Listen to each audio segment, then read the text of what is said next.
Welcome back to another technical video. Today we're going to be going through your question, answering it, and hopefully finding that solution.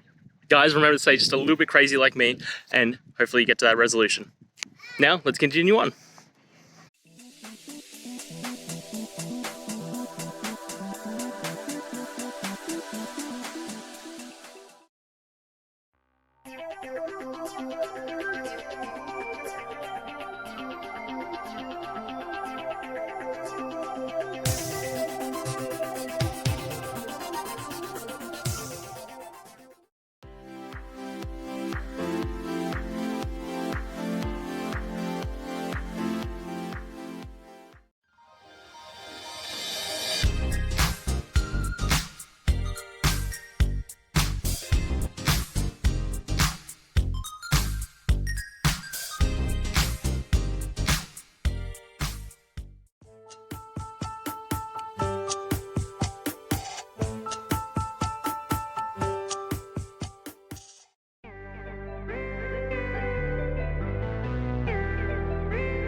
And that's it, guys. I hope those questions and answers really helped solve that solution for you.